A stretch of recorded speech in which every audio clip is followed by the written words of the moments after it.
نشكر الحملة الإغاثية في أندونيسيا على كرمهم على توزيع الطحين والخبز في قطاع غزة، ونشكر لكم جزيل الشكر وبارك الله فيكم.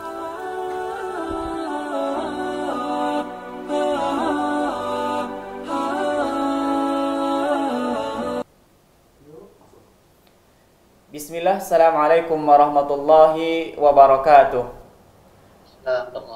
Rabbi israh li sadri wa yassir li amri wahlul 'uqdatam min lisani yafqahu qawli. Allahumma la sahla illa ma ja'altahu sahla wa anta taj'alul hazna idza syi'ta sahla. Hadirin yang dirahmati Allah Subhanahu wa taala, kembali lagi pada sore hari ini bersama sahabat Laju Peduli. Insyaallah pada kesempatan sore hari ini kita akan sama-sama belajar, akan sama-sama mengaji bersama Ustadz kita. Alhamdulillah beliau sudah bersama kita, dan insyaallah selama 1,5 jam ke depan kita akan sama-sama mengaji bersama Ustadz Hilmi Firdaus. Mari sahabat-sahabat Laju Peduli yang dirahmati Allah Subhanahu wa taala, kita siapkan waktu kita, kita sisihkan waktu kita sambil kita menunggu detik-detik berbuka puasa. Mari kita manfaatkan untuk hal-hal yang positif. Kita mengaji bersama beliau. Insyaallah materi-materi atau kajian yang akan dibahas oleh beliau akan kita serap, akan kita amalkan dalam kegiatan kita, dalam aktivitas kita sehari-hari. Baik, untuk mempersingkat waktu, mari kita sama-sama membuka kajian pada sore hari ini. Tentu dengan niat kita terlebih dahulu, kita ikhlaskan niat kita agar Allah bukakan pintu hati kita, agar kita mudah bisa menyerap ilmu sehingga kita bisa mengamalkan dalam kehidupan kita. Baik, kita sama-sama membuka kajian pada sore hari ini dengan membaca basmalah. Bismillahirrahmanirrahim. Baik, untuk mempersingkat waktu, kita sudah bersama dengan Ustadz Hilmi Firdaus. Kepada beliau, falyatafaddal ya Ustazuna. Bismillah. Assalamualaikum warahmatullahi wabarakatuh. Waalaikumsalam warahmatullahi wabarakatuh. Alhamdulillah rabbil alamin. Alhamdulillahilladzi ja'ala syahra Ramadan alladzi unzila fihi al-Qur'an hudan lin-nas wa bayyinatin minal huda wal furqan. Asyhadu an la ilaha illallah wa asyhadu anna sayyidana Muhammadan abduhu wa rasuluhu la nabiyya wa la rasula ba'dah. Allahumma shalli wa sallim wa barik ala hadzal nabiyil karim sayyidina wa habibina wa syafi'ina wa maulana Muhammadin wa ala alihi wa ashabihi ajma'in. Rabbi shrah li sadri wa yassir li amri wahlul 'uqdatam min lisani yafqahu qawli, amma ba'd. Kang Rizky yang saya hormati, seluruh teman-teman di Laju Peduli yang insyaallah diberkahi Allah Subhanahu wa taala, teman-teman yang hadir di Zoom, di Facebook, di Instagram, mungkin juga di YouTube dan sebagainya. Semoga Allah Subhanahu wa taala memberkahi kita hari ini, menerima amal ibadah saum kita dan ibadah yang lainnya, dan kelak kita di ujung Ramadan nanti akan mendapatkan gelar insan yang muttaqin. Amin. Amin. Ya rabbal alamin. Alhamdulillah, senang berjumpa dengan antum semua hari ini, di mana kajian kita agak berbeda seperti kajian-kajian yang lainnya. Ya, sudah 2 bulan saya menatap layar HP dan layar laptop saya, tidak bersua dengan jamaah, seperti ada sesuatu yang hilang. Namun ini juga merupakan seruan ulama, fatwa ulama, sunnah Nabi, sunnah sahabat. Ketika ada pandemi, ini yang harus kita lakukan. Bukannya kita tidak cinta dengan masjid, bukan kita tidak cinta dengan kajian-kajian, namun hari ini Allah Subhanahu wa taala menguji kita dengan makhluk kecilnya, bahkan sangat kecilnya. Ya, coronavirus hanya 150 nanometer, kecil sekali, tak kasat mata, tak tampak mata, tapi efeknya mendunia. Semua aktivitas di dunia lumpuh. Apa ini hikmahnya? Sebelum kita masuk ke materi, apa hikmahnya? Bahwa Allah Subhanahu wa taala jika sudah ingin menegur manusia di muka bumi ini, cukup hanya dengan mengutus tentara-tentaranya yang kecil-kecil sekali. Yang kecil-kecil sekali. Ya, tak perlu Allah Subhanahu wa taala marah dengan kekuatan yang dahsyat, hanya mengirimkan pasukan kecilnya, maka dunia ini luluh lantah. Maka dunia ini stop, berhenti. Ya, termasuk kita di antaranya. Karena Allah Subhanahu wa taala kalau menegur tuh nggak pilih-pilih. Yang beriman, yang tak beriman, semua ditegur Allah Subhanahu wa taala. Namun sebagai seorang muslim, kita harus mengambil hikmahnya. Ya, kalau kita selalu beranggapan negatif, maka nggak akan ada habisnya. Kita ambil positifnya. Kemarin saya posting di Instagram saya, di Twitter saya, bahwa coronavirus ini telah mengembalikan hakikat Ramadan kepada kita. Kalau biasanya di normal Ramadan banyak ajakan buka puasa bersama ya, maksudnya bukber ya, yang anfaedah kan ya, kadang-kadang maghribnya telat, nggak kebagian tarawih dan sebagainya. Hari ini dijamin nggak ada lah yang bukber gitu kan. Betul. Yang kedua, dulu kalau Ramadan yang normal biasanya ada ritual mudik gitu ya. Di 10 hari terakhir mengganggu ibadah kita, bahkan banyak yang dibatalkan puasanya, boro-boro iktikaf karena semua sibuk di jalan, iktikaf di jalan tol, bermacet-macet ria. Hari ini kita dipaksa untuk tidak mudik. Begitu ya. Jadi Masya Allah ya, dulu juga mungkin kita kalau mau sedekah, mau ini suka ngumpul-ngumpul orang, bakti sosial ya, ada sedikit mungkin unsurianya. Hari ini kita nggak boleh ngumpulin orang. Ya, kalau mau bersedekah, samperin orangnya. Ya, nggak boleh kita kumpul-kumpulin, bawa pers, bawa media, bawa kamera. Hari ini tidak. Ya, memang banyak hikmah yang harus kita ambil ya, bahwa Ramadan kali ini memang kembali kepada hakikatnya yang merupakan ibadah spesial. Jadi puasa ini ibadah paling spesial. Kenapa? Karena nggak ada yang tahu. Ya. Ibadah pada Ramadan ini seharusnya adalah ibadah privasi, private antara kita sama Allah Subhanahu wa taala. Sampai Allah bilang ini dalam sebuah hadis qudsinya, as-saumu li wa ana ajzi bi. Puasa itu spesial untukku kata Allah Subhanahu wa taala, dan aku langsung akan membalasnya. Unlimited, pahalanya tidak terbatas, tapi spesial. Ya, spesial tidak dibumbui oleh yang macam-macam. Jadi kalau kita mau spesial ibadah seperti halnya puasa, orang nggak tahu kita puasa atau tidak ya. Orang nggak tahu kita puasa, kita bisa pura-pura lemas dan sebagainya pada kita minum gitu ya. Betul. Itulah hakikat puasa. Itulah hakikatnya ibadah yang hanya Allah dan kita yang tahu. Jadi Ramadan kali ini kita dikembalikan kepada hakikatnya untuk benar-benar merasakan bagaimana sensasi Ramadan. Walaupun ada yang kurang ya, kita nggak ke masjid, kita nggak iktikaf, ya hilang sekali. Tapi ya sudah, ya sudah semua kita ambil hikmahnya. Baik teman-teman semua, hari ini kita akan membahas tentang pilihannya hanya untuk yang terpilih. Jadi ceritanya manusia ini kelak nanti di akhirat akan dibangkitkan semuanya. Akan dibangkitkan, dikumpulkan di sebuah padang mahsyar namanya. Hari itu di mana semua manusia dalam kondisi yang panik, semua manusia dalam kondisi yang tidak memikirkan hal lain kecuali keselamatan dirinya.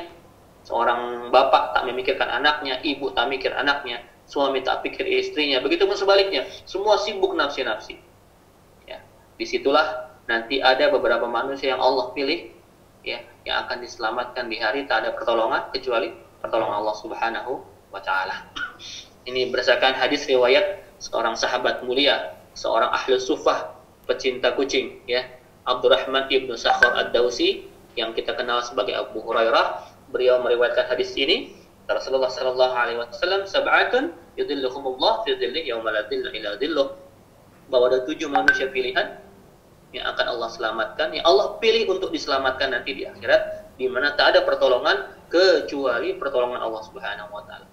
Ini 7 manusia pilihan, spesial sekali, di mana semua orang hari itu panik ya, bingung, ada rush gitu ya. Tapi 7 manusia ini Allah kasih privilege, keistimewaan. Siapa saja mereka? Ya, kita akan bahas sampai jam 16.50. Tolong ingatkan saya Mas Rizky kalau kelebihan, ya, dikasih warning aja. Ada ya. Siap.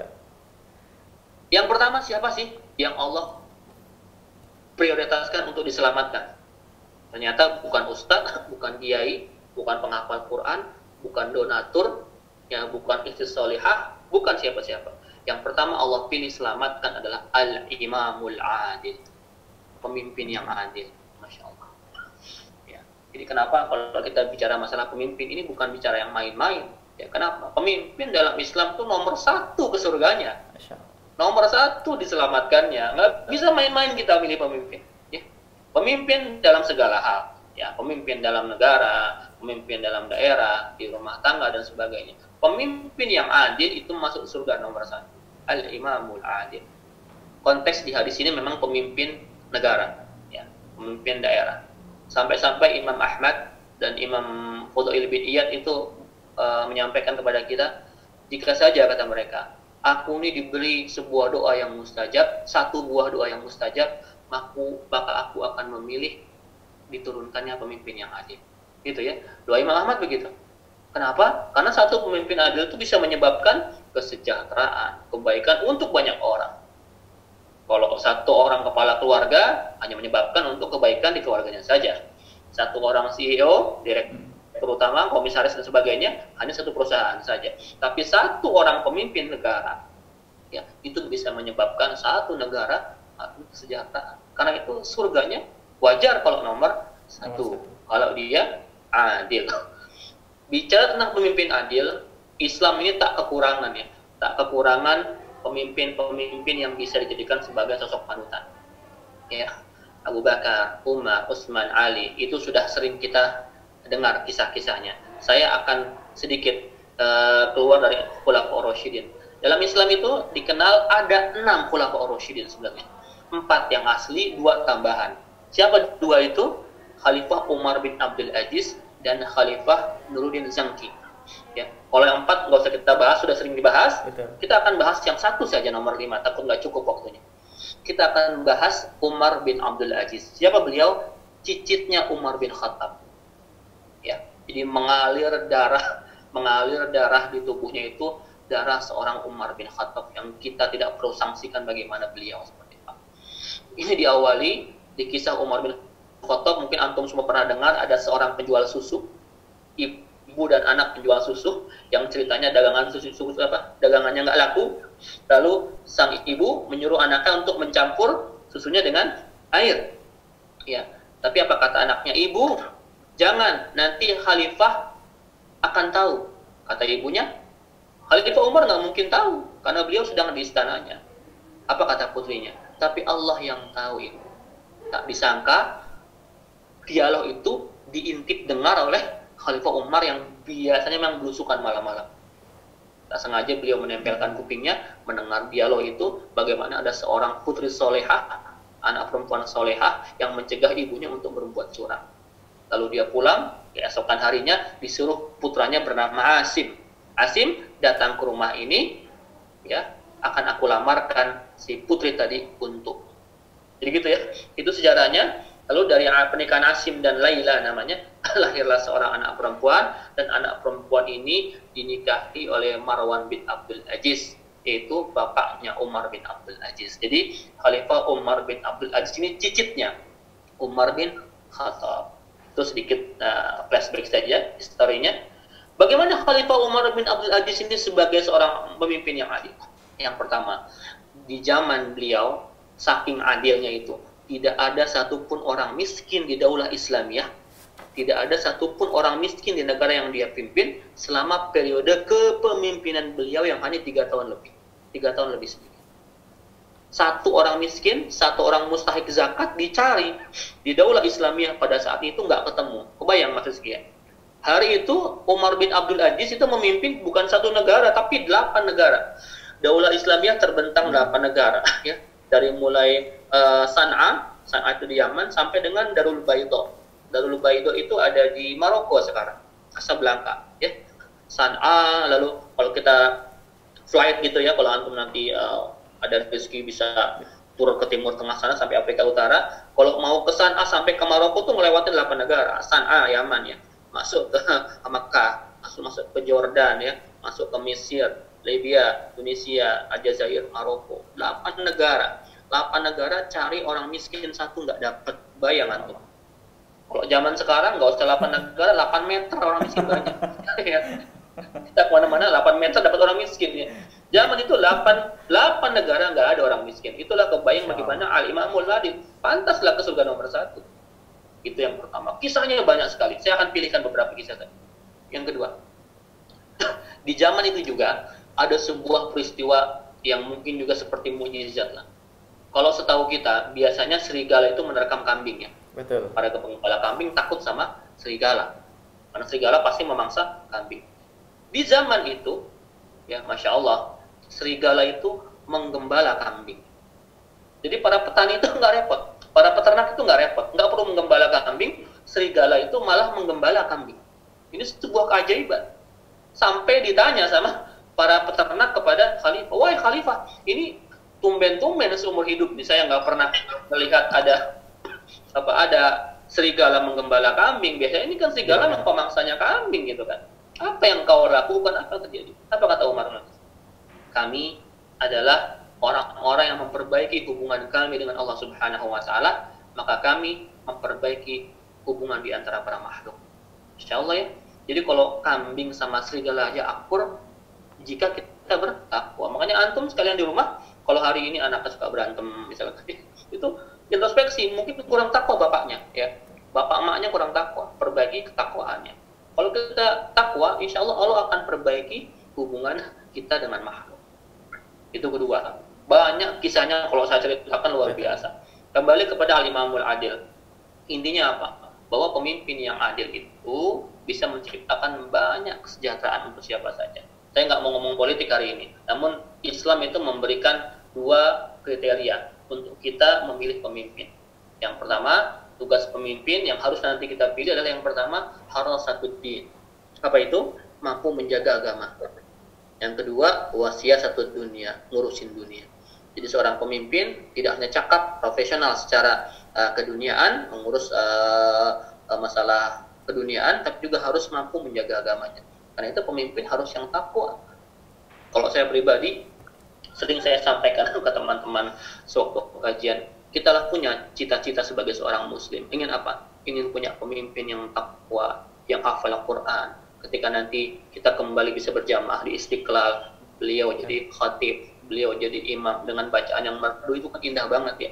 Kita boleh dong bercita-cita ya, punya seorang pemimpin yang seperti itu. Kenapa? Kalau dibilang, oh bukan pemimpin agama, tapi kan kita mayoritas muslim. Kita boleh dong mengajukan seorang yang soleh, yang takwa menjadi imam kita. Nanti sometimes, kapan-kapan ya, boleh kita minta itu. Doanya apa? Doa nih yang antum nanti kalau mau nyoblos pemilu, pilkada, pilpres dan sebagainya, ini doa yang disunahkan Rasulullah SAW. Allahumma la tusallit alaina bidunubina man la yakhafuka wa la yarhamuna. Ya Allah, janganlah engkau timpakan pada kami seorang pemimpin yang tidak takut kepada engkau dan tidak sayang kepada kami. Itu doanya ya. Jadi kita minta kepada Allah diberikan seorang pemimpin yang hanya takut kepada Allah Subhanahu wa taala dan sayang kepada umatnya. Itu Al-Imamul Adil, baru nomor 1 ya. Nomor 2 sekarang. Siapa lagi nih orang-orang yang mendapat privilege ya, diselamatkan nanti di yaumil akhir. Ternyata nomor 2 itu pemuda. Wasyabun nasya'a fi ibadatillah. Anak muda yang tumbuh dalam ibadah kepada Allah Subhanahu wa taala. Ini membuktikan bahwa Rasulullah SAW ini concern sama anak muda, bukan orang tua. Rasul itu dalam dakwahnya selalu mengutamakan anak-anak muda. Kenapa? Kalau orang tua takwa itu sudah waktunya. Sunnatullah, orang tua makin dekat ke masjid, wajar. Orang tua rajin ke pengajian, sudah tua, mau ngapain lagi? Masa ngeduga? Ya. Nggak mungkin gitu ya.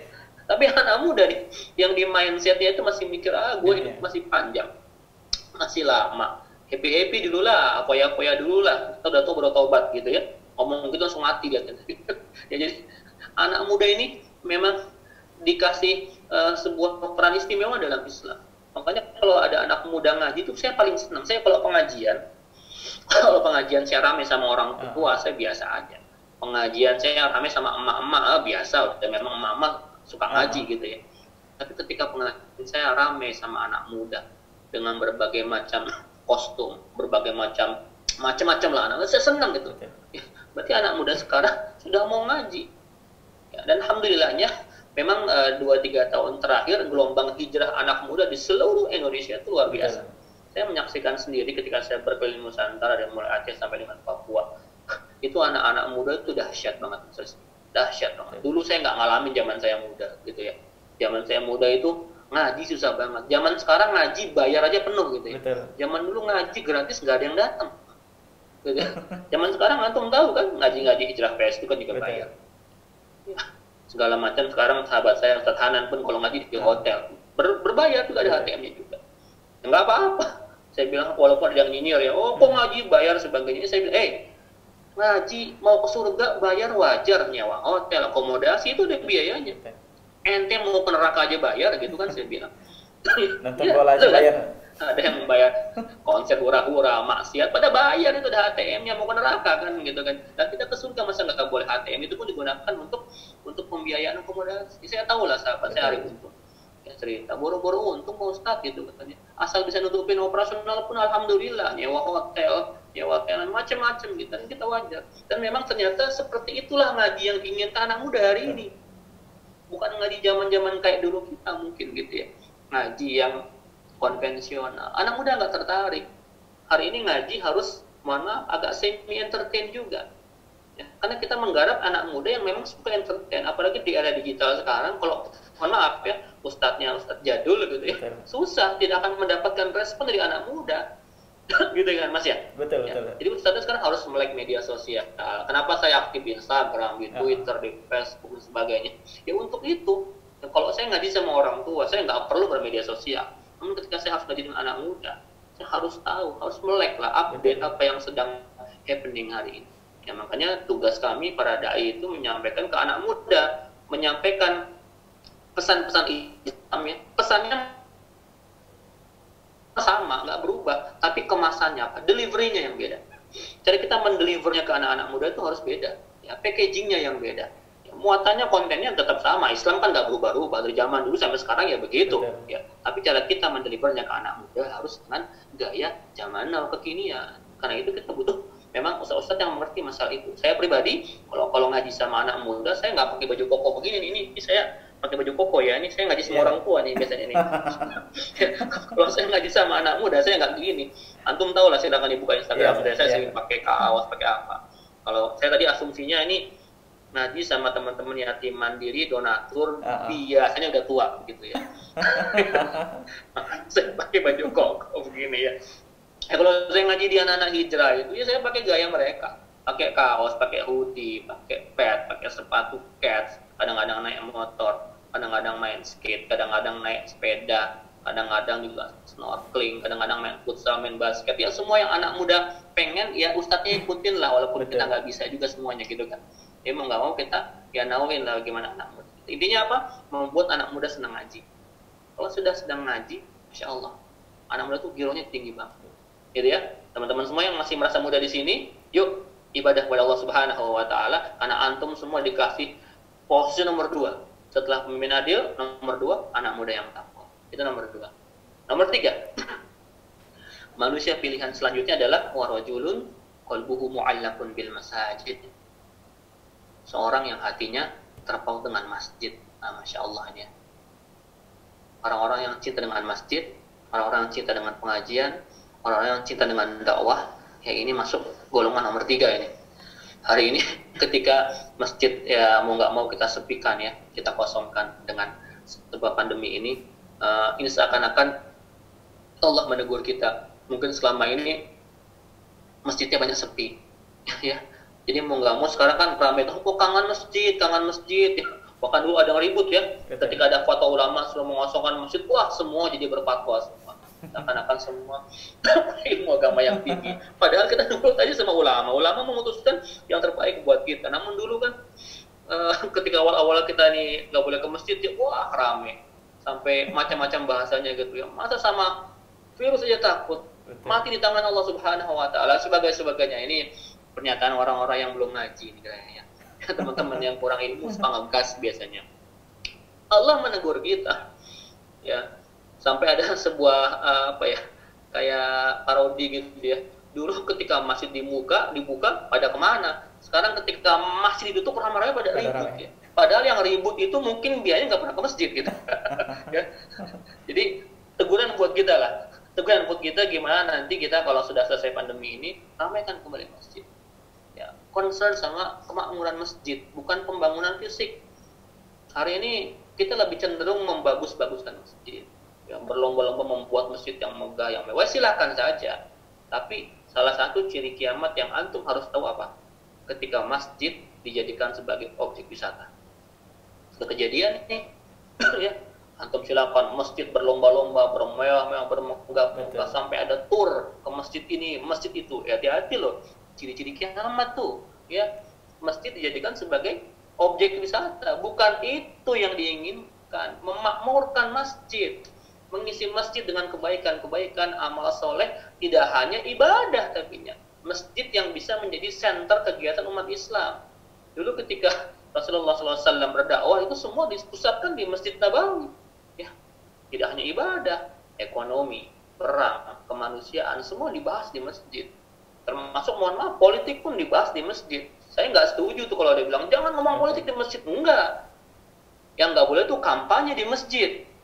Bawa nama orang, bawa nama partai, itu nggak boleh di masjid. Tapi ketika kita menyampaikan, ini loh kriteria memilih pemimpin dalam Islam, wajib. Wajib, walaupun sebagian mungkin nggak suka. Ya enggak, Islam tuh masalah politik siasah itu bagian dalam syariah kita, nggak bisa dinafikan. Di masjid pun diomongin itu, tapi yang penting jangan jual nama, gitu kan? Apalagi nyebar fitnah, nyebar hoax di masjid itu naudzubillah, jangan kayak begitu. Jadi yang ketiga ini orang-orang yang cinta sama masjid, terpaut dengan masjid.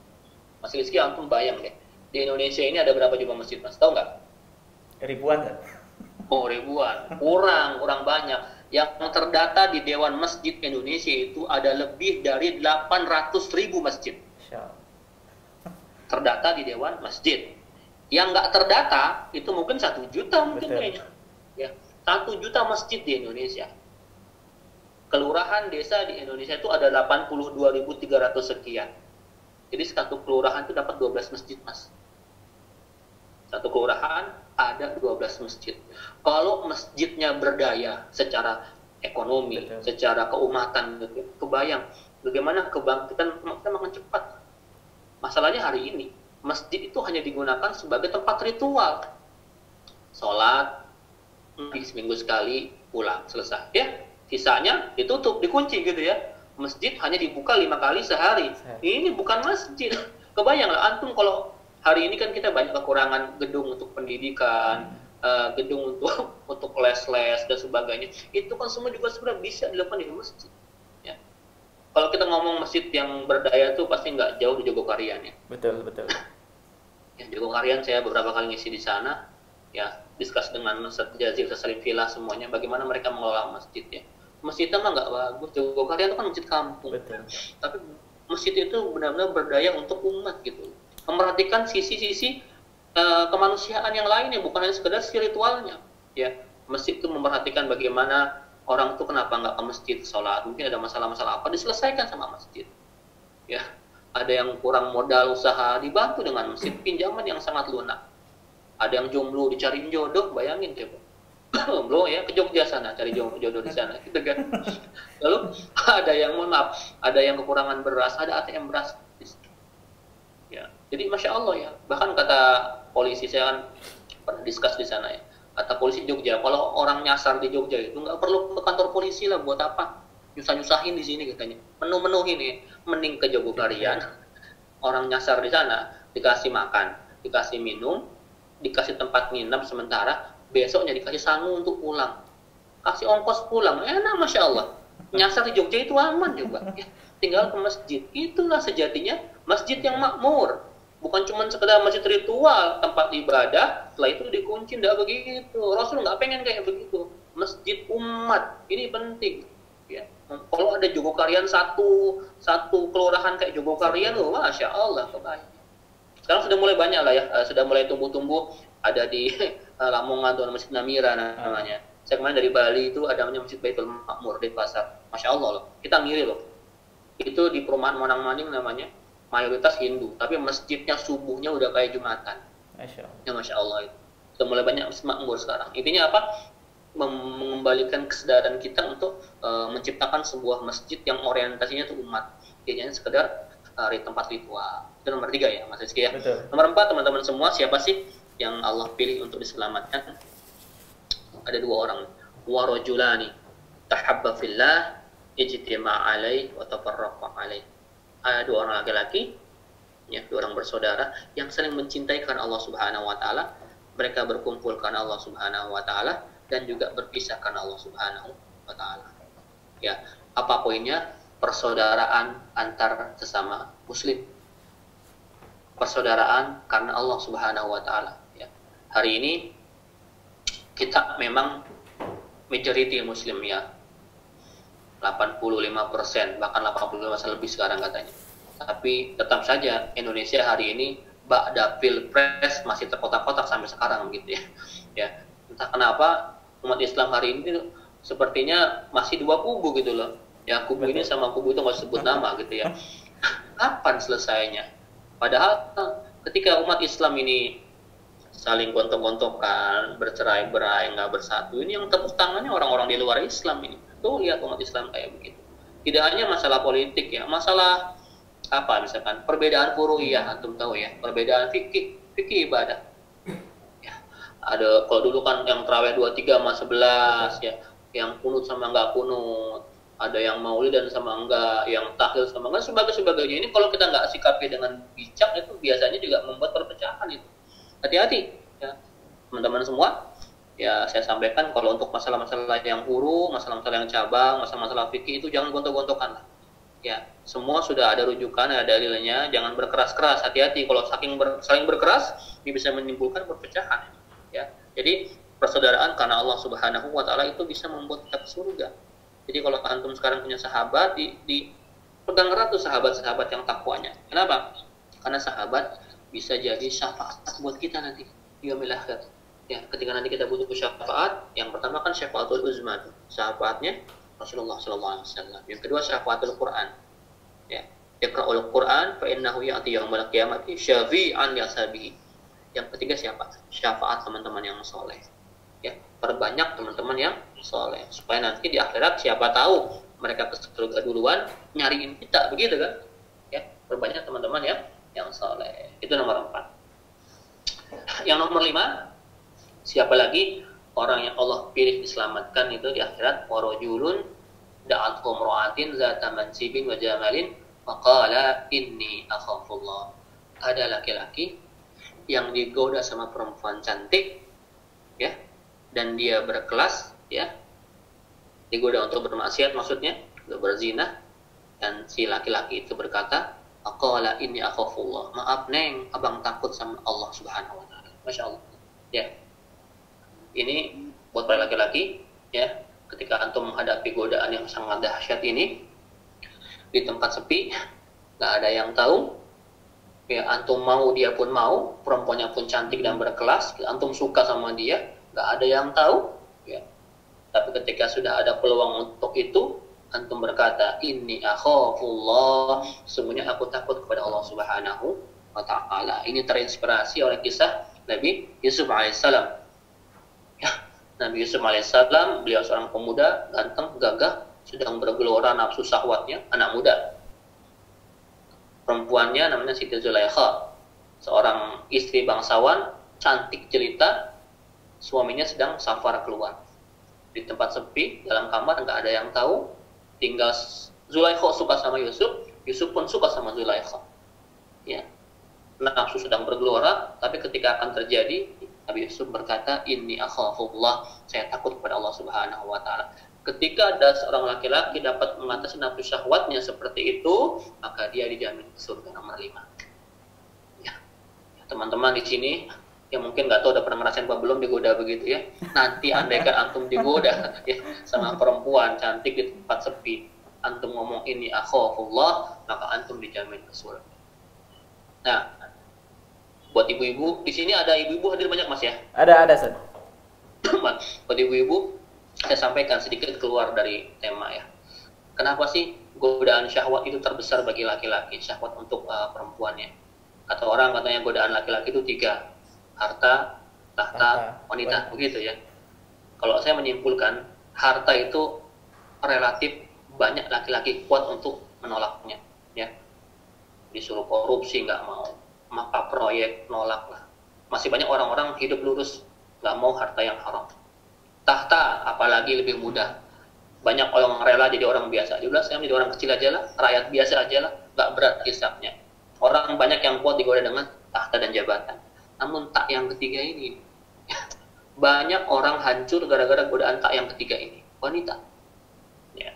Silakan antum baca biografi orang terkenal yang hancur kebanyakan adalah karena fitnah perempuan.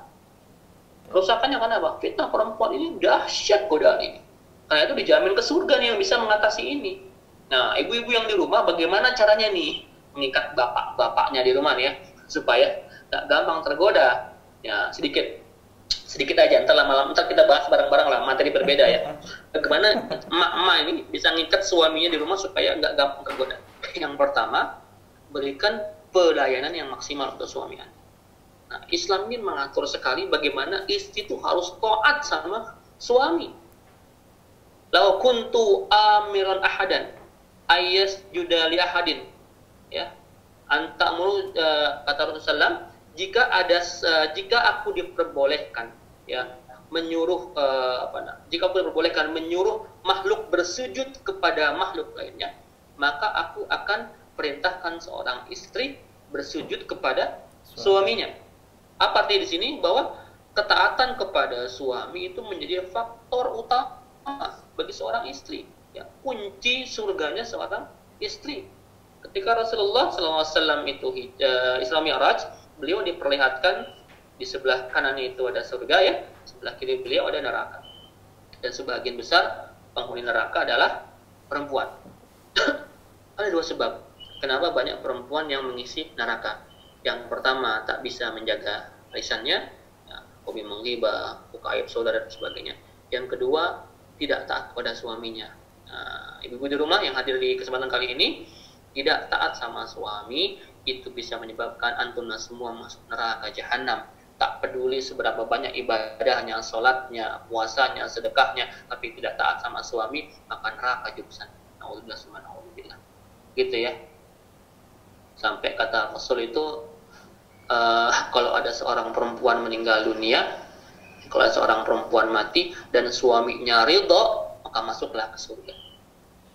Gitu. Jadi masya Allah ya, buat teman-teman semua yang wanita yang ummahat di rumah, cari ridhonya suami, berikan pelayanan maksimal, termasuk diantaranya, mohon maaf, memberikan pelayanan memuaskan syahwat tadi.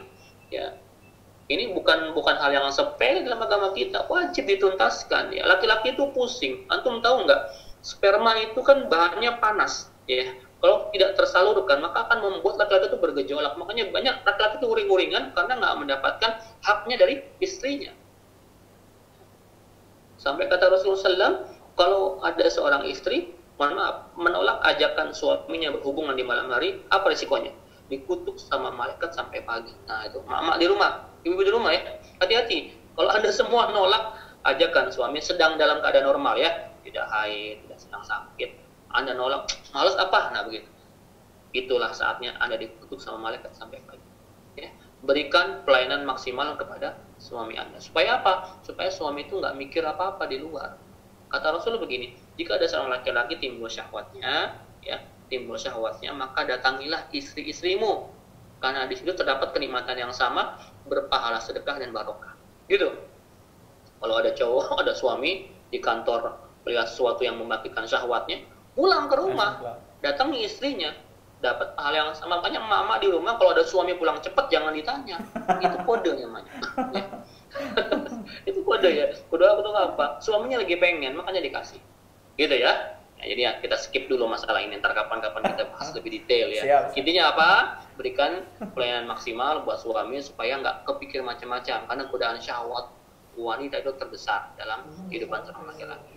Ya, nomor 5 itu ya. Nomor 6 sekarang, siapa lagi yang dijamin masuk surga? Nomor 6 adalah warajulun tasaddaqa bisadaqatin fa akhfaha hatta la ta'lamu shimaluhu ma tunfiqu yaminu. Seseorang yang bersedekah dengan tangan kanannya, ya, dia sembunyikan, fa akhfaha, sampai-sampai tangan kirinya itu nggak tahu apa yang disedekahkan dengan tangan kanan. Itu ya teman-teman semua. Yang dijamin ke surga nomor 6 itu orang yang bersedekah ikhlas. Tangan kanan yang ngasih, tangan kirinya sampai nggak tahu. Seperti itu kira-kira ya analoginya.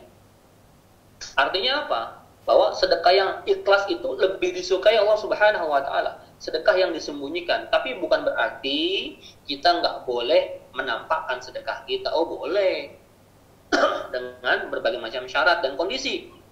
Kita boleh menampakkan sedekah kita, menyebutkan sedekah kita. Satu, jika kita mampu mengatasi sifat ria dalam diri kita. Kalau ente nggak ria, kuat menjaga hati, silahkan sebutkan.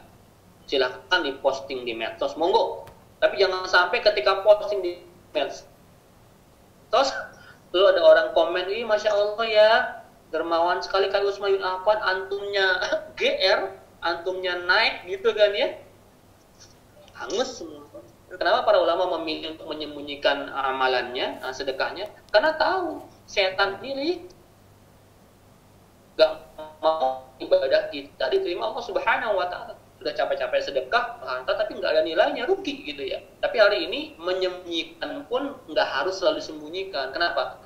Hawa semua kebaikan disembunyikan, nanti yang terpampang di semuanya bukan semua, malah bahaya ya. Silakan, sekedar jangan berlebihan ya. Sekedar Anda bersedekah untuk memotivasi yang lain bersedekah, silakan. Tujuannya apa? Motivasi dan tahadus bin nikmah boleh. Menyebutkan nikmat Allah. Alhamdulillah dapat rezeki, sedekah boleh. Yang penting jangan GR, jangan riya, tahan. Ya. Tapi jangan sampai gara-gara nggak mau disebut orang, nggak mau diketahui orang, antum nggak beramal, hati-hati juga. Itu pun riya, kata Imam Ghazali. Kata Imam Ghazali, riya itu apa? Kata beliau, riya itu ketika engkau tidak jadi beramal, itu riya namanya. Tarkul amal li ajillah riya. Ya. Tinggalkan karena manusia itu namanya riya. Wal amalu li ajlihim syirik. Dan ketika Anda beramal karena manusia, ini meninggalkan aku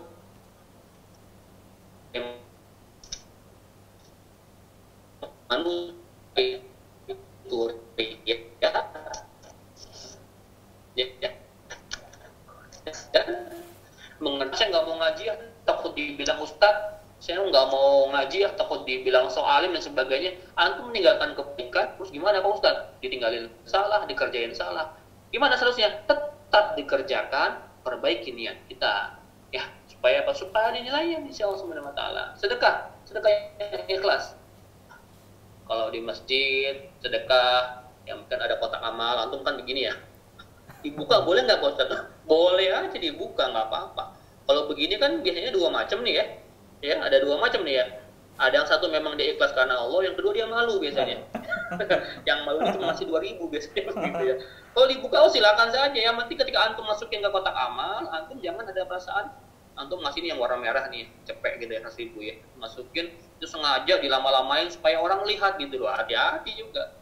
Ya. Jadi hati intinya. Di hati ini semuanya. Antum juga nggak boleh nuduh orang yang mengekspos amalnya itu riya, belum tentu juga. Ya, di medsos dipampang, oh dasar riya. Jangan menilai amalan orang lain. Saya pernah posting kemarin. Menampakkan amalan belum tentu riya, menyembunyikannya pun belum tentu ikhlas. Jadi, nggak semuanya seperti itu ya. Jadi kita ngapain dong? Fokus kita beramal, ngurus diri sendiri aja. Jangan menilai amalan orang lain gitu ya. Jangan komen, oh dasar riya gini. Jangan. Orang mau sedekah diposting di Instagramnya, silahkan. Kalau saya selalu positif, Masya Allah ya, kapan saya bisa kayak mereka gitu ya. Saya punya teman namanya Coach Stephen ya. Coach Stephen Indra itu Masya Allah sahabat saya. Beliau menjual hartanya, hampir semua hartanya, rumahnya, kendaraannya, semua 12 miliar. Beliau gunakan untuk apa? Untuk membuat hazmat, APD dan sebagainya, dia sumbangkan ke rumah sakit, Masya Allah. Beliau nggak mau, cuman saya maksa, saya izin sama dia. Jadi yang ngangkat peristiwa ini sebenarnya saya pertama-tama tuh, saya izin angkat, boleh nggak di Twitter saya? Sebenarnya dia menolak gitu, tapi silakan tafadhol untuk motivasi. Saya angkat di Twitter saya, langsung viral, langsung diliput sama televisi kan? Betul. Seperti itu. Jadi orang kayak beliau saya tahu ikhlas. Jadi saya tampakkan ini untuk apa? Memotivasi yang lain bahwa ini banyak nih orang-orang soleh, ya. Bukan cuma koruptor doang di Indonesia gitu. Ada orang-orang soleh banyak, mu'alaf beliau itu. Ya, mu'alaf. Kita nih yang Islam dari kecil malu sama beliau. Ya. Yang Islam dari lahir kita malu sama beliau. Untuk memotivasi itu. Gitu ya. Tapi kalau memang bisa di-keep ya di-keep. Kalau dipelampahkan dengan tujuan motivasi, silakan. Gitu ya. Semua dikembalikan kepada hati. Intinya kita apa? Jangan ngurusin amal orang lain. Nomor 6. Nomor 7 yang terakhir, siapa yang dijamin ke surga nomor 7 itu? Warajulun zakarallahu khaliyan wa fadat ainahu. Seorang laki-laki yang berzikir ya di tengah kesendiriannya gitu ya. Khaliyan wa fadat ainahu, maka dia meneteskan air matanya. Ada orang Mas Rizky ya, tengah malam zikir nangis ya, cowok nangis gitu ya, nangisnya karena takut sama Allah Subhanahu Wa Taala, ini ke surga. Tetes air mata kita itu bisa memadamkan bara api neraka. Ya, jadi laki-laki bukan nggak boleh nangis ya teman-teman di rumah, silakan nangis. Nangisnya takut sama Allah Subhanahu Wa Taala, takut sama azab Allah, bukan takut sama bini, awas ya. Ini dapat di PHK nangis ya, diputusin pacar nangis, itu cemen kalau itu, beda. Tapi ketika antum ingat dosa, ingat siksa Allah, ingat neraka, nangis, ya memang sudah begitu. Nangis itu tanda kelembutan hati kita. Cowok atau ya, kalau cewek mah gampang nangisnya Mas ya. Kalau cewek mah nonton drakor juga nangis dia mah gitu kan. Kupas bawang juga nangis, nonton India juga nangis dia. Kalau cowok nih yang suka agak jarang nangis, nangis itu adalah bentuk kelembutan hati kita. Silahkan menangis ya. Rasul pun menangis ya. Rasul tuh sering banget nangis. Ditinggal anaknya Ibrahim, beliau nangis. Ketika tahajud, sering banget nangis beliau. Senggukan nangisnya beliau. Nangis itu membuktikan bahwa hati kita masih lembut. Ya, jadi seperti itu ya Mas ya. Betul. 7 golongan kita review lagi sebelum kita akhiri. Pertama al-imamul adil, pemimpin adil. Yang kedua wasyabun nasya'a fi ibadatillah, pemuda yang tumbuh dalam ibadah kepada Allah Subhanahu Wa Taala. Yang ketiga warajulun qalbuhu mu'allaqun bil masajid, seorang yang hatinya terpaut dengan masjid. Yang keempat warajulani tahabba fillah ijtima'a alaihi wa tafarraqa alaihi, dua orang laki-laki yang saling mencintai karena Allah, mereka berpisah karena Allah, berkumpul karena Allah Subhanahu Wa Taala. Yang kelima warajulun da'atum ra'atin dzata mansibin wa qala inni akhafu, ada laki-laki digoda perempuan cantik berkelas untuk berzina, bermaksiat, maka dia berkata inni akhafullah, aku takut pada Allah. Yang keenam warajulun fasaddaqa bisadaqatin fa akhfaha hatta la ta'lamu shimaluhu ma tunfiqu yaminuhu, seorang laki-laki bersedekah dengan tangan kanannya disembunyikan sampai tangan kirinya enggak tahu apa yang disedekahkan tangan kanannya. Yang terakhir warajulun zakarallahu khaliyan fa fadat ainahu, seorang yang berzikir di tengah kesendiriannya menatap kepada Allah Subhanahu Wa Taala. Saya demikian, sudah pas 16.50 kurang sedikit materi kita tentang hanya yang terpilih. Semoga Allah Subhanahu Wa Taala menjadikan kita salah satu di antara orang-orang pilihan tadi. Amin, amin. Tapi kalau saran saya jangan salah satu, salah semuanya. 2, salah 3, salah 4 lah ya, salah 5 atau salah 7 malah kalau perlu. Kalau salah satu nggak dapat satu repot. Kejar yang antum kira-kira bisa, insya Allah kita akan diselamatkan Allah Subhanahu Wa Taala di akhirat nanti. Amin. Amin, amin. Terima kasih. Assalamualaikum warahmatullahi wabarakatuh. Waalaikumsalam warahmatullahi wabarakatuh. Jazakallah khairan ya Ustaz. Alhamdulillah, sahabat laju yang dirahmati Allah Subhanahu Wa Taala, telah kita simak kajian dari Ustaz Hilmi Firdaus tentang tema hanya orang yang terpilih. Jadi di antaranya ada 7 poin yang sudah beliau sampaikan tadi, bahwa 7 poin ini adalah hamba-hamba Allah yang akan dinaungi dari panasnya api neraka ketika di yaumil akhir nanti. Tadi Ustaz sudah menyampaikan, semoga kita bisa ada di antara ke-7 poin tersebut. Akan lebih bagus lagi kalau kita semua poin 7 tadi ada di dalam diri kita. Kita jadi pemimpin yang adil, kita jadi pemuda yang menautkan hati kita di dalam masjid, kita menjadi pemuda yang saling mencintai kepada saudaranya karena Allah Subhanahu Wa Taala, kita menjadi orang yang menjaga dirinya dari maksiat, kita menjadi orang yang gemar berinfak, gemar bersedekah di jalan Allah Subhanahu Wa Taala, dan kita menjadi hamba yang selalu berzikir dekat kepada Allah Subhanahu Wa Taala. Semoga materi yang telah disampaikan oleh Ustaz tadi bisa kita tanamkan di dalam diri kita, bisa kita amalkan di dalam kehidupan kita sehari-hari, sehingga kita bisa menjadi insan yang selamat di dunia dan juga selamat di akhirat. Baik, sahabat Laju Peduli yang dirahmati Allah Subhanahu Wa Taala, sebelum kita masuk kepada sesi tanya jawab, akan ada sedikit tayangan dari program Laju Peduli yang concern untuk membantu saudara-saudara kita yang ada di Palestina. Di antaranya kita Laju Peduli ada program yang namanya infak gandum. Jadi infak gandum ini, sekali lagi kami mengingatkan, nilainya tidak begitu besar.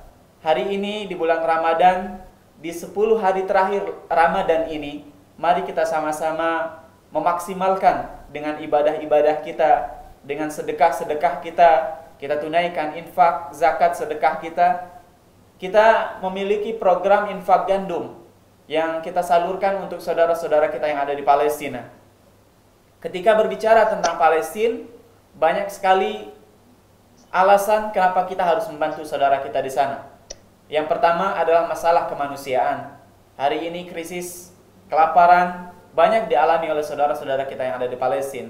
Maka kita sebagai saudara seorang muslim, sebagai saudara dari saudara-saudara kita yang ada di Palestina, bahwa masyarakat Palestina menganggap Indonesia ini bukan siapa-siapa lagi, tapi mereka menganggap kita ini adalah saudara, seperti saudara kandung mereka.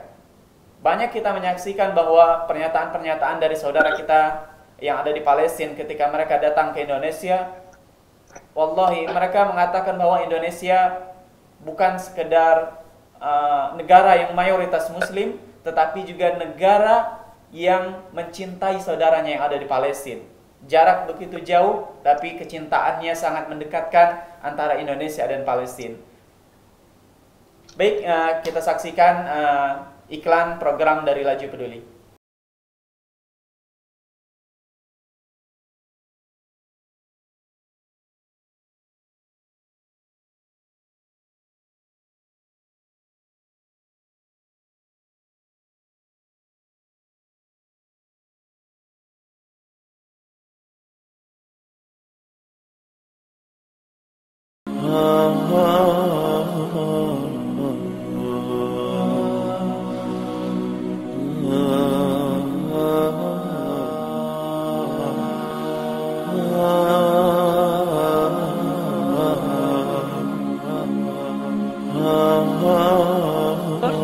الحملة الإغاثية الأندونيسية لتوزيع الخبز على الأسر المحتاجة.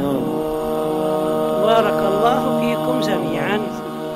نشكر الحملة الإغاثية في أندونيسيا على توزيع الخبز للأسر الفقيرة وشكرا لهم جزيلا. Baik, bismillahirrahmanirrahim. Sahabat Laju Peduli yang dirahmati Allah Subhanahu wa taala, kita kembali lagi kepada sesi tanya jawab.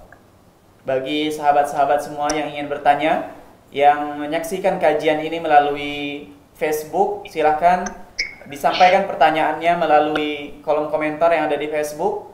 Yang menyaksikannya melalui aplikasi Zoom, silahkan bapak-bapak, ibu-ibu, saudara-saudara semua bisa menuliskan pertanyaannya yang melalui Zoom, bisa dikirimkan ke admin Laju Peduli. Yang melalui media sosial yang lainnya, Facebook atau Instagram, silahkan ditulis di kolom komentar, dan insya Allah akan kita sampaikan kepada Ustadz. Ada kurang lebih 30 menit lagi waktu kita untuk membahas materi ini dengan sesi tanya jawab. Baik Ustadz, sudah ada satu pertanyaan yang masuk. Assalamualaikum Ustadz, bagaimana menyikapi teman kita yang mengolok ketika melihat perubahan kita? Bagaimana sikap kita yang sudah hijrah agar bisa mengontrol, agar bisa tetap gaul? Jazakallah khairan Ustaz. Fadhal Ustaz. Salah satu ujian awal bagi orang-orang yang berhijrah biasanya itu celaan, cibiran, nyinyiran, dijulitin ya, sama siapa? Bahkan sama teman-teman terdekat kita, bahkan mungkin kadang sama keluarga ya. Betul. Kata Allah Subhanahu wa taala di surah Al-Maidah kalau nggak salah itu, wala yakhufuna laumata la'im. Jangan engkau takut celaan orang-orang suka nyela gitu ya. Jadi kalau memang kita berbuat kebaikan tuh pasti nggak akan mulus-mulus aja ya. Pasti banyak yang mencela. Namun ketika kita sudah yakin bahwa itu jalan yang kita pilih, maka santai aja. 1000 manusia, 1 juta manusia mencela kita, asal Allah ridha sama kita, nggak masalah gitu ya. Jadi kalau antum semua ketika dicela langsung balik lagi ke asalnya, jangan begitu. Harus tetap kuat ya, dicela, dihina dan sebagainya. Justru itu jadikan motivasi. Nah, kebanyakan orang yang mencela kita itu, sahabat-sahabat kita itu, karena mereka tuh khawatir ketika antum hijrah ya, antum berubah gitu ya. Antum nggak asik lagi, antum nggak enak lagi jadi teman gitu ya, karena pasti akan banyak perubahan. Nah, ini tadi yang kedua pertanyaannya, tips bagaimana supaya tetap asik gitu hijrahnya. Nah, hijrah itu bukan menjadikan kita orang eksklusif. bukan menjadikan kita orang yang menjauhi segala macam. Kita punyalah batasan-batasan tertentu yang mana boleh dan yang mana nggak boleh gitu ya. Ketika mereka ngajak ngedugem, tinggalkan. Tapi kalau sekedar mereka makan bareng, kumpul bareng, arisan misalkan sebagainya, oh silakan saja untuk silaturahim. Bahkan di situ ada ladang amal buat antum untuk mendakwahi mereka. Dakwahnya bagaimana? Jangan ceramah. Ini juga salah. Teman-teman yang suka hijrah, suka hobinya ceramah sama temannya. Jangan diceramahi teman Anda yang belum hijrah. So, gimana cara dakwahnya? Dakwah dengan akhlakul karimah. Misal, antum hijrah, teman belum hijrah, ajak makan, makan bakso yuk, aneh yang ya, Masya Allah, itu dakwah. Di Bandung antum ceramah panjang lebar gitu ya, udah biasa. Tapi ketika antum menunjukkan sifat kedermawanan, lemah lembut perkataannya, membantu ketika dibutuhkan dan sebagainya, dan si teman itu akan mikir loh, Masya Allah, temanku ini yang tadinya pelit jadi dermawan sekarang, yang tadinya nggak peduli jadi peduli sekarang. Itu dakwah pakai akhlak namanya, jauh lebih maju, lebih mantap dibanding dakwah kita pakai kata-kata. Nah, teman-teman yang hijrah, saya bilang tadi, jangan membuat Anda eksklusif, tetap melebur, kita punya batasan-batasan, namun ketika ada sesuatu yang mubah-mubah saja tetap jalani. Tetap jadi orang yang asik, supaya apa? Supaya ladang dakwah kita makin besar itu. Teman-teman yang belum hijrah, antum ajak hijrah. Ketika mereka bisa hijrah gara-gara antum, nggak kebayang pahalanya gimana. Insya Allah ya, tetap semangat ya. Baik, terima kasih. Baik, Ustaz. Jazakallah khairan, Ustaz. Pertanyaan kedua, Ustaz. Assalamualaikum. Boleh bertanya, Ustaz? Saya hingga saat ini masih ikhtiar menunggu jodoh. Jadi permasalahan jodoh ini, Ustaz. Dan tahun lalu saya mendapat kesempatan untuk ta'aruf, tapi posisi beliau berada di luar negeri, sedang menyelesaikan pendidikan. Dan hingga saat ini saya terus berkomunikasi by WA untuk tetap kami by WA untuk telepon kami hanya kondisi mendesak saja. Chat juga hanya tanya kabar, setelah itu tidak ada pembicaraan lagi. Saya ingin bertanya, apakah ini termasuk dosa besar, Ustaz? Jadi ini kalau bahasa bahasa milenialnya LDR, Ustaz. LDR. Ini yang nanya laki perempuan ini? Kalau namanya tidak disebutkan di sini, Ustaz. Oh, hamba ya. Allah, baik. Hamba Allah. Ini sebenarnya kurang spesifik. Saya belum tanya kenapa belum menikah gitu ya. Kenapa? Masih pendidikan. Ya, kalau memang pendidikan, saya juga punya teman pendidikan di luar negeri. Kadang-kadang kalau dia laki-laki ngajak istrinya ikut ke luar negeri. Ya, ini kan statusnya belum menikah ya. Saya sering bilang gini. Memang kalau sekedar chatting itu ya it's okay lah. Namun di situ kan setan juga bermain. Hati-hati.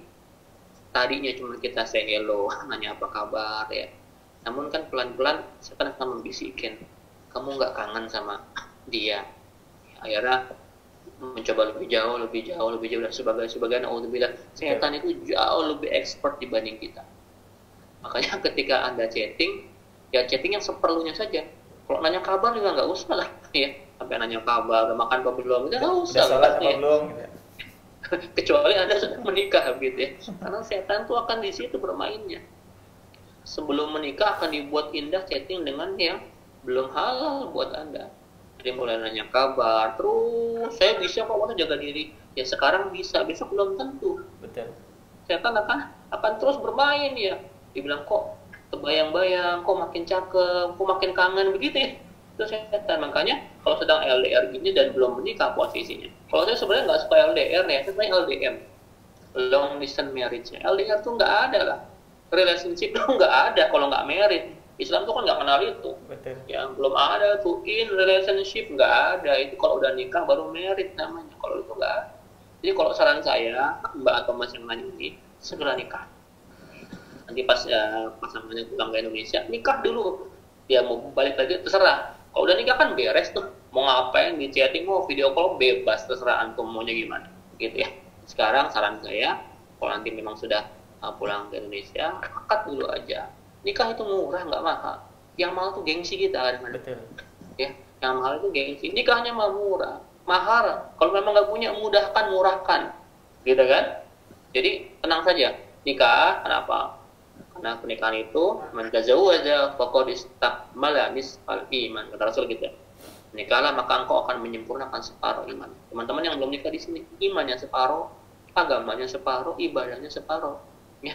Kalau kita puasa, sholat berjamaah, pahala 27 kan? Antum 13,5 belum nikah gitu. Masih separuh gitu. Jadi nikah. Ya, insya Allah berkah insya Allah. Ya, baik.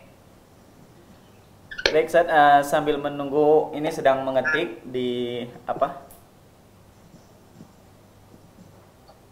Oh ya, tadi perempuan, Ustaz. Ini apa jawaban dari beliau? Yang pertanyaan kedua tadi, beliau menuliskan lagi beliau perempuan. Baik. Jadi berarti calon laki-lakinya ada di luar. Oke, ya nanti kalau pas calonnya ini pulang ke Indonesia, ajak nikah. Minta dibawa sekalian gitu ya. Luar negeri lumayan kan sekarang bulan madu gitu ya. Kalau nggak bisa ya mending udah nikah gitu ya. Insya Allah. Baik. Baik, Ustaz. Baik, Ustaz, sambil menunggu pertanyaan masuk, Ana yang ingin bertanya, Ustaz, terkait dengan tadi 7 golongan yang akan dinaungi oleh Allah Subhanahu wa taala di yaumil akhir. Tadi poin yang pertama ini cukup menarik, Ustaz. Untuk pemimpin yang adil. Nah, ini kan kalau di zaman khalifah terdahulu ya kita sama-sama sudah mengetahui. Lalu apakah bisa kita terapkan di hari saat ini, Ustaz, di negeri kita, entah itu jabatannya kepala desa kah, atau bupati atau camat atau gubernur dan seterusnya. Apakah dan ini, Ustaz, berkaitan dengan adil ini. Mungkin ketika kita sudah menjadi seorang pejabat, contoh seorang kepala daerah, mungkin kita yang sudah kita lakukan sudah cukup adil, tapi belum tentu adil bagi masyarakat kita, Zat. Nah, apakah adil ini penilaian kita atau yang menilai masyarakat yang kita pimpin? Sedangkan biasa kalau masyarakat kan ada yang pro, ada yang kontra dengan kita. Bagaimana, Zat? Ya. Yang pertama memang kita benar tidak mungkin menyenangkan semua orang. Namun bagi seorang pemimpin adil, pasti secara global dia akan dicintai kok. Ya, kalau pemimpin adil itu pasti global akan dicintai. Ya, banyak kok kasus ya di mana ada seorang pemimpin ya, nggak usah adil banget lah. Nggak mungkin lah kita 0% nggak ada yang miskin, nggak oke. Ada seorang pemimpin yang baik di mata rakyat. Dia mencalonkan di putaran kedua, dia nggak kampanye, dia menang. Karena kampanyenya adalah periode kepemimpinan dia pertama, gitu kan? Justru kalau ada pemimpin kampanye lagi itu nggak benar sebenarnya. Kampanyenya itu adalah kepemimpinan di periode pertama. Jadi gimana caranya? Adil, ya, secara global ya. Memang kalau pro kontra sih pasti ada, haters kan masih banyak lah gitu ya. Ada haters, ada lovers sih wajar lah gitu ya. Namun secara global kita bisa melihat. Tadi kalau kita kasih indikator nggak ada satu orang miskin, nggak mungkin kalau zaman sekarang begitu ya. Namun intinya apa sih? Intinya bahwa pemimpin, kalau Andri saya belum menyebutkan gimana karakter seorang Umar bin Abdul Aziz. Yang pertama, beliau tuh nggak pernah mau menikmati suatu haknya beliau sebagai raja dari kerajaan. Sampai ada cerita, Masya Allah, ketika itu beliau sudah inspeksi gudang sembako gitu lah, gudang bulog lah zaman kita sekarang gitu. Inspeksi, dia melihat banyak bahan makan, ada apel di situ. Apel banyak, tercecer satu. Kebetulan sedang bawa anaknya. Anak kecil melihat apel tercecer, dia ambil gitu kan. Dia ambil, dimakan sama si anak. Khalifah Umar bin Abdul Aziz. Ketika ketahuan sama bapaknya, sang khalifah marah besar, membentak-bentak anaknya. Anakku, keluarkan. Masuk dalam, muntahkan apel itu. Sampai dipaksa muntah, keluar, anaknya masih nangis. Ngadu sama ibunya, gitu kan. Akhirnya istrinya pun ngomong sama khalifah, wahai khalifah, kenapa engkau begitu kejam sama anak sendiri? Masa sepotong apel aja nggak boleh dinikmati sama anak seorang khalifah? Apa jawaban beliau? Aku lebih sayang kepada anakku dibanding engkau istriku. Aku tidak mau ada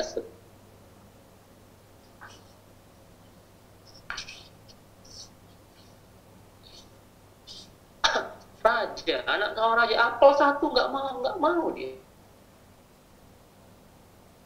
Saking menjaga bagaimana nggak mau bercampur harta-harta yang haram. Ya. Dulu Khalifah Umar bin Khattab pun pernah ya, ketika beliau diskusi sama anaknya Abdullah gitu ya, ditanya sama Khalifah, anakku, kita mau ngobrol ini masalah apa nih? Masalah keluarga apa masalah negara? Kalau masalah negara pakai lampu ini, kalau masalah keluarga matiin lampunya. Kita nggak boleh menggunakan fasilitas negara untuk kepentingan keluarga kita. Itu karakternya. Kalau ada yang kayak begitu, Masya Allah hari ini. Iya kan? Nggak pakai fasilitas negara, nggak pakai uang negara untuk pribadi dan golongannya. Yang kayak begitu karakternya. Dulu pernah dicontohkan ada yang kayak begitu, makanya hasilnya kan luar biasa. Segala kambing aja akur gitu kan. Kalau sekarang ya nggak usah sebutin, saya tweet lagi ya. Gitu susah makanya. Jadi karakternya dulu, cari pemimpin yang kayak begitu. Pemimpin yang kayak begitu nggak nyalonin diri, dia akan diangkat sama rakyat. Ya, orang baik itu biasanya nggak suka nyalonin, dia akan diangkat, disuruh sama rakyatnya. Gitu ya, Mas. Betul, ini kalau ngomong begini agak sensitif, nanti aja lah ya. Ya, siap. Kita bahas yang lain. Baik, Ustaz. Pertanyaan berikutnya, ini cukup menarik. Assalamualaikum, Ustaz. Dari 7 golongan yang disebutkan tadi, sebagian besar adalah laki-laki. Bila ada wanita berzikir di malam hari dalam kesendirian hingga mencucurkan air mata, apakah bukan termasuk golongan tersebut? Ini pertanyaan yang pasti ditanyakan di setiap materi ini ya, karena semua memang rojulun ya, laki semuanya. Perempuannya di mana? Saya bilang ke yang nanya nih, ke ibu-ibu semua hadir di sini, perempuan nggak perlu 7 yang itu. Perempuan gampang ke surganya. Kata Rasulullah begini, "Idza shallatil mar'atul khamsah." Jika ada perempuan sudah sholat 5 waktu, 5 aja cukup, Mas. Nggak tambah sunnah, rawatib, tahajud, duha, nggak usah, cukup 5. Wasomat syahroha, puasa di bulannya. Ramadan, cukup Ramadan aja. Jangan Senin Kamis, Ayamul Bid, puasa Arafah, nggak usah, cukup Ramadan aja. Wa ta'at ba'alaha, taat sama suaminya. Wa hasanat farjaha, menjaga kehormatannya, kemaluannya. Apa kata Rasul? Dakhalat min ayyi abwabil jannati saat, maka masuklah dari pintu surga manapun yang kalian kehendaki. Ibu-ibu, mbak-mbak di rumah, perempuan nggak perlu yang 7 tadi, cukup sholat 5 waktu, puasa Ramadan, taat suami, jaga kehormatan, automatically maka masuklah ke pintu surga dari pintu manapun yang dikehendaki. Tanpa 7 golongan itu pun perempuan sudah ke surga sendiri, Mas, dengan cukup sholat, puasa, taat sama suami, dan jaga kehormatannya. Ya, jadi perempuan itu paling gampang lah. Bahkan kata Rasul kan, kullu mamru'atin matat wa zawjuha haradin dakhalat jannah. Kalau ada perempuan mati dan suaminya masuk surga. Nah, perempuan itu surganya paling gampang, beda sama kita ribet, Mas. Laki-laki itu surganya ribet, makanya dikasih 7 golongan. Oke. Assalamualaikum, Ustaz. Apakah kalau kita menyumbang tapi ternyata akun palsu atau kita tertipu, apakah dapat pahala sedekah atau terhitung sebagai musibah? Jadi mungkin kalau kita bersedekah atau kita menunaikan donasi ke lembaga atau ke tempat-tempat yang tidak amanah, apakah si muhsinin ini mendapatkan pahala atau dia disebut sebagai musibah buat dia? Tafadhal, Ustaz. Sama seperti begini, kita niat umroh tapi ternyata travelnya abal-abal gitu ya, travel bodong. Apakah gimana umroh kita? Sama statusnya, umroh dapat pahala, sedekah dapat pahala tadi ya, karena semua tergantung niatnya. Antum sedekah ke siapa saja, misalkan, mohon maaf ya, pernah nggak ngelihat ada satu buah mobil lalu mendrop anak-anak kecil bawa plastik sumbangan buat pembangunan masjid apa begitu ya. Banyak di antara mereka ada yang benar mungkin, tapi juga ada yang nipu-nipu. Kita kasih gimana? Kasih saja. Ini kasih. Ya, niat kita untuk bangun masjid misalkan 10.000, 20.000 rupiah, nanti mau disalahgunakan sama dia, niat kita untuk sedekah nggak akan tertukar. Masalah dia dengan Allah Subhanahu wa taala itu urusan yang berbeda. Ya, jadi si penipu itu sama Allah. Niat kita bersedekah tapi hitung sebagai pahala sedekah. Tapi ya, mbok jangan ketipu terus, makanya cari lembaga yang kredibel gitu ya. Lagi Peduli misalkan, atau ke tempat-tempat lain yang memang sudah kredibel ininya, jangan abal-abal. Kasian juga kan setiap kita mau sedekah masa di prank terus gitu kan ya. Betul. Kita harus cari yang bener lah gitu ya, insyaallah. Baik. Baik, Ustaz, pertanyaan berikutnya. Assalamualaikum, Ustaz. Mau bertanya bagaimana membantu menumbuhkan keinginan untuk meningkatkan kegiatan ibadah, baik sholat ataupun amal jariah lainnya. Mungkin lebih kepada motivasi Ustaz agar semangat dalam beribadah. Ya. Kalau bicara motivasi, pasti kita nggak akan jauh dari reward dan punishment gitu ya. Kenapa Islam ini di Quran banyak banget ayat tentang surga dan neraka? Ini sebagai bentuk reward dan punishment. Kita diingatkan tentang bagaimana reward kenikmatan surga ya, penghargaan, ya, bonus dari Allah Subhanahu Wa Taala, hadiah dari Allah Subhanahu Wa Taala orang-orang yang bertakwa, orang-orang yang rajin beribadah, orang-orang yang berbuat baik selama di dunia, itu rewardnya surga. Surga disebutkan begitu indah ya. Bahkan tidak pernah terpikir oleh pikiran kita bagaimana kenikmatan di surga. Begitupun sebaliknya Allah mengingatkan kita tentang neraka, tentang dahsyatnya neraka. Bagaimana kalau di surat Waqiah. Baik, sahabat Laju Peduli yang dirahmati Allah Subhanahu Wa Taala, mungkin karena sudah terlalu lama durasinya, memang terkadang agak terganggu pada jaringan. Ini sedang connecting sambil kita menunggu terhubung kembali dengan Ustadz Hilmi Firdaus. Kita sambil bincang-bincang terkait dengan program-program kita yang ada di Palestina. Alhamdulillah, Laju Peduli berkat dukungan masyarakat Indonesia, kaum muslimin yang menitipkan donasi baik infak sedekahnya yang akan kita salurkan kepada saudara-saudara kita yang ada di Palestina. Kami Laju Peduli memiliki beberapa program, di antaranya ada program gandum yang sudah kita sampaikan tadi. Yang kedua ada program penghafal Al-Quran untuk mencetak generasi-generasi para penghafal Al-Quran. Yang ketiga ada program santunan anak yatim yang banyak orang tuanya, ayah bundanya yang hari ini telah syahid. Yang keempat, karena momen bulan Ramadan, kita juga punya program iftar atau buka puasa.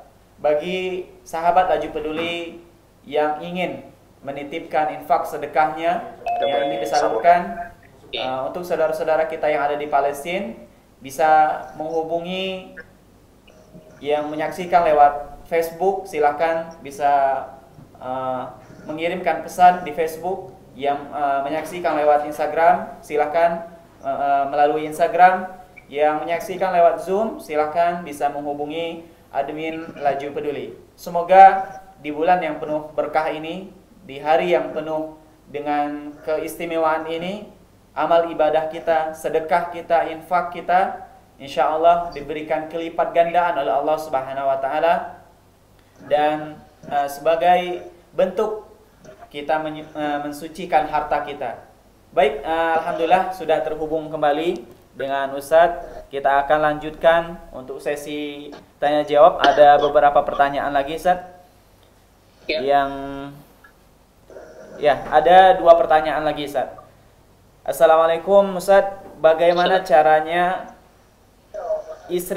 seorang istri menyikapi kondisi suami yang sudah lama menganggur, Ustaz, atau sudah lama tidak bekerja, tidak ada pemasukan sama sekali, walaupun dia sudah berusaha tapi belum menunjukkan hasil, dan pemasukan untuk keluarga semata-mata baru dari istri saja, sementara pengeluaran lumayan besar. Anak kuliah ada anak kuliah sudah 1, dan yang sekolah ada 2 orang, maksudnya belum kuliah, mungkin masih umuran SMP atau SMA, Ustaz.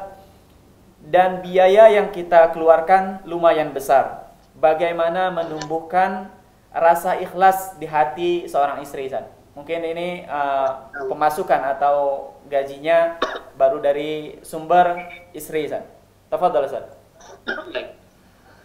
Hari ini memang kita sedang mengalami ujian yang begitu berat ya. Tidak mungkin satu orang yang ibu bertanya saja, mungkin juga banyak di luar sana para suami yang kena PHK hari ini, hingga istri yang harus bekerja, jualan kue, jualan online dan sebagainya. Selama sang suami tersebut sudah berusaha, ya, tapi belum ada hasilnya, minimal dia sudah berusaha, sudah ikhtiar, ya. Memang kewajiban memberi nafkah itu pada seorang suami. Namun ketika dia sudah berusaha dan belum ada hasilnya, maka yang dibutuhkan semuanya adalah bersabar kepada Allah Subhanahu wa taala. Hari ini istri yang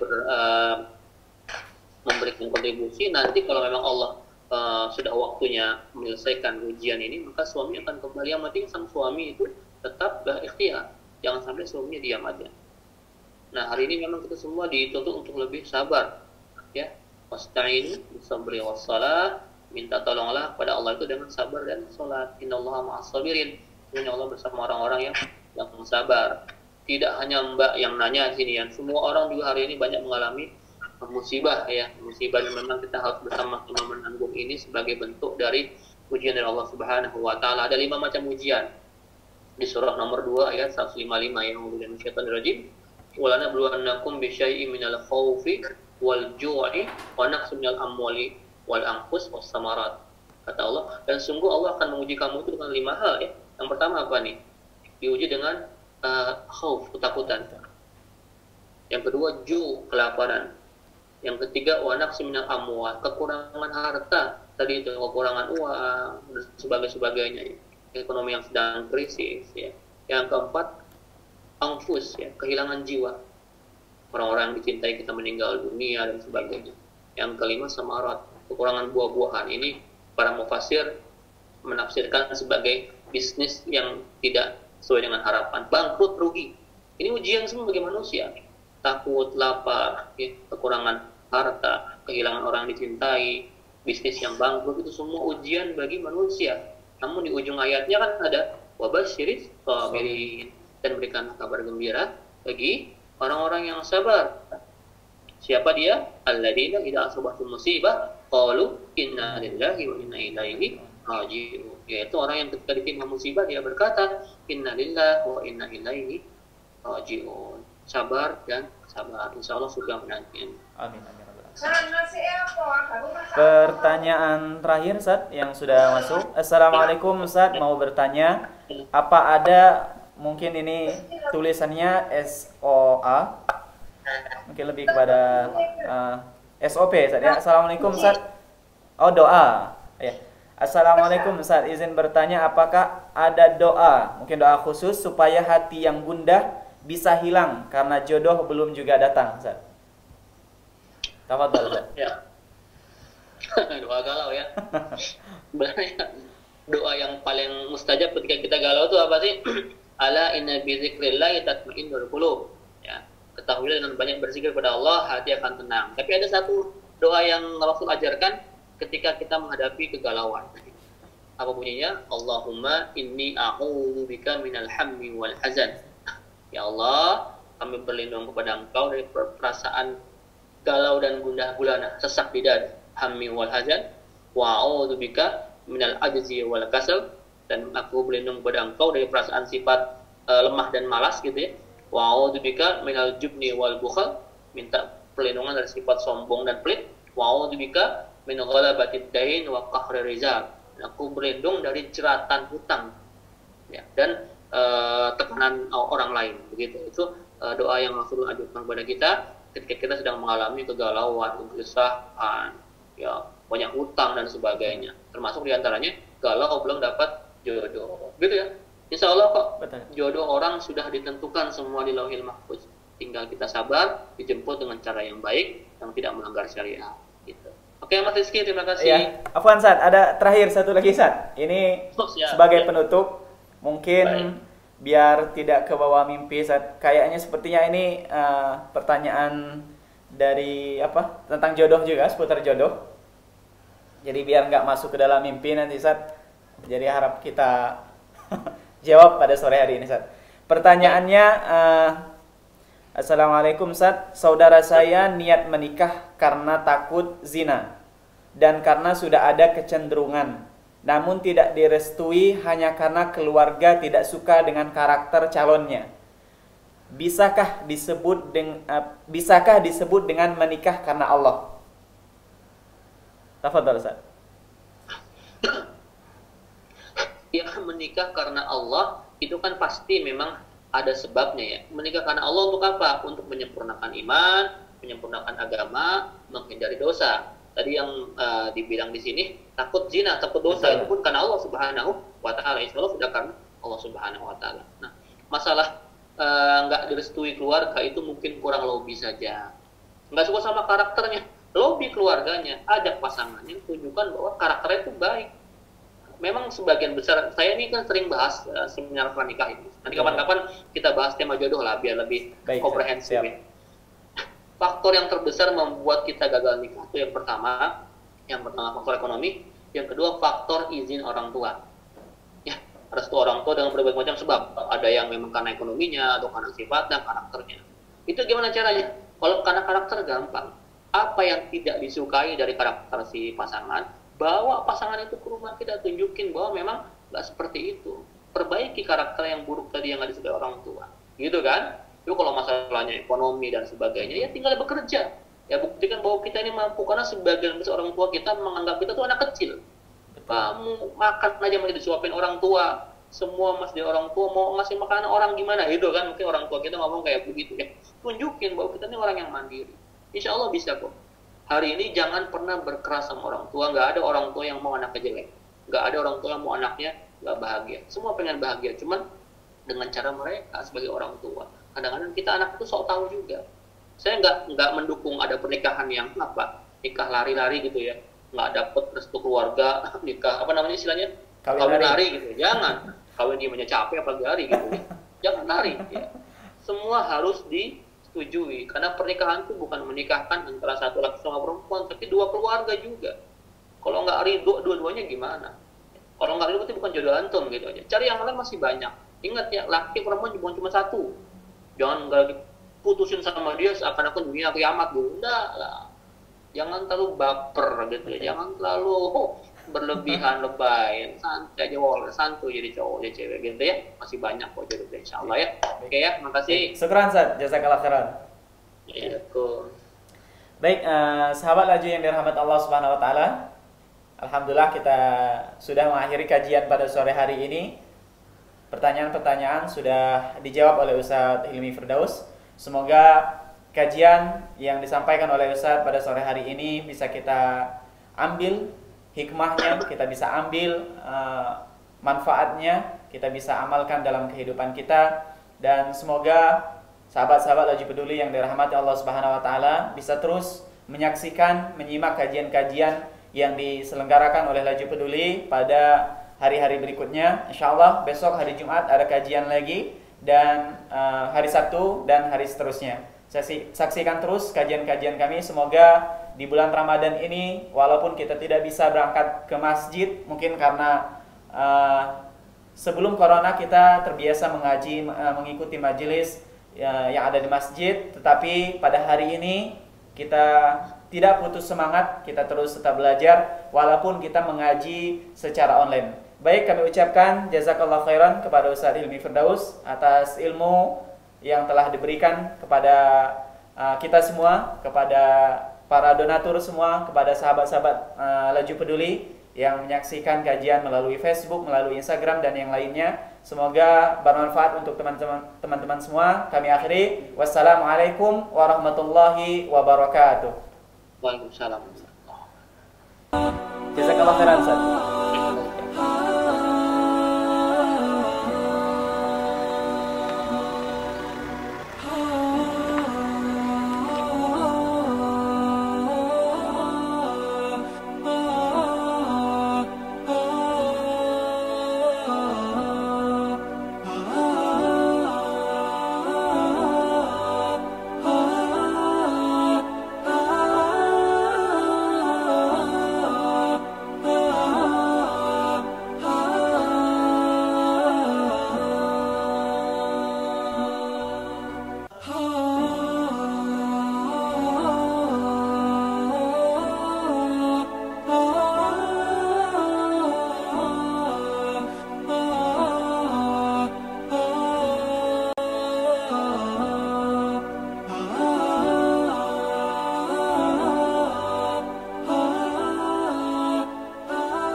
نشكر الحملة الإغاثية في أندونيسيا على مشروع توزيع الطحين والخبز على الأسرة الفقيرة في قطاع غزة، وبارك الله فيهم. جزاهم الله كل خير.